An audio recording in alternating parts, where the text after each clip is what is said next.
براءة من الله ورسوله إلى الذين عاهدتم من المشركين فسيحوا في الأرض 4 أشهر واعلموا أنكم غير معجز الله وأن الله مخزي الكافرين. وأذان من الله ورسوله إلى الناس يوم الحج الأكبر أن الله بريء من المشركين ورسوله فإن تبتم فهو خير لكم وإن توليتم فاعلموا أنكم غير معجز الله وبشر الذين كفروا بعذاب أليم. إلا الذين عاهدتم من المشركين ثم لم ينقصوكم شيئا ولم يظاهروا عليكم أحدا فأتموا إليهم عهدهم إلى مدتهم إن الله يحب المتقين. فإذا انسلخ الأشهر الحرم فاقتلوا المشركين حيث وجدتموهم وخذوهم واحصروهم واقعدوا لهم كل مرصد فإن تابوا وأقاموا الصلاة وآتوا الزكاة فخلوا سبيلهم إن الله غفور رحيم. وإن أحد من المشركين استجارك فأجره حتى يسمع كلام الله ثم أبلغه مأمنه ذلك بأنهم قوم لا يعلمون. كيف يكون للمشركين عهد عند الله وعند رسوله إلا الذين عاهدتم عند المسجد الحرام فما استقاموا لكم فاستقيموا لهم إن الله يحب المتقين. كيف وإن يظهروا عليكم لا يرقبوا فيكم إلا ولا ذمة يرضونكم بأفواههم وتأبى قلوبهم وأكثرهم فاسقون. اشتروا بآيات الله ثمنا قليلا فصدوا عن سبيله إنهم ساء ما كانوا يعملون. لا يرقبون في مؤمن إلا ولا ذمة وأولئك هم المعتدون. فإن تابوا وأقاموا الصلاة وآتوا الزكاة فإخوانكم في الدين ونفصل الآيات لقوم يعلمون. وإن نكثوا أيمانهم من بعد عهدهم وطعنوا في دينكم فقاتلوا أئمة الكفر إنهم لا أيمان لهم لعلهم ينتهون. ألا تقاتلون قوما نكثوا أيمانهم وهموا بإخراج الرسول وهم بدؤوكم أول مرة أتخشونهم فالله أحق أن تخشوه إن كنتم مؤمنين. قاتلوهم يعذبهم الله بأيديكم ويخزهم وينصركم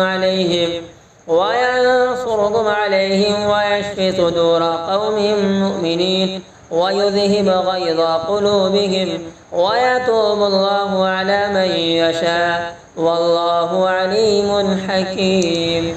أم حسبتم أن تتركوا ولما يعلم الله الذين جاهدوا منكم ولم يتخذوا من دون الله ولا رسوله ولا المؤمنين وليجا والله خبير بما تعملون.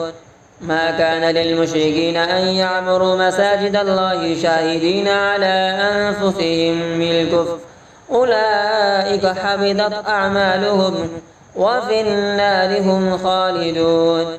إنما يعمر مساجد الله من آمن بالله واليوم الآخر وأقام الصلاة وآتى الزكاة ولم يخش إلا الله فعسى أولئك أن يكونوا من المهتدين.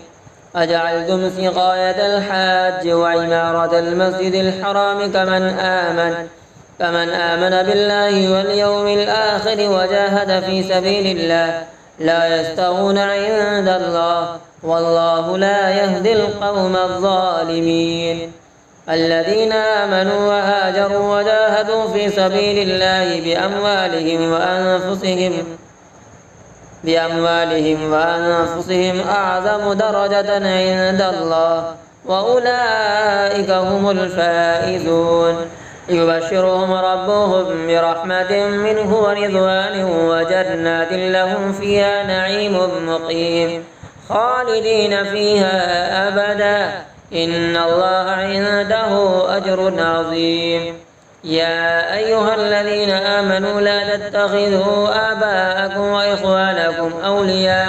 وإخوانكم أولياء إن استحبوا الكفر على الإيمان ومن يتولهم منكم فأولئك هم الظالمون. قل إن كان آباؤكم وأبناؤكم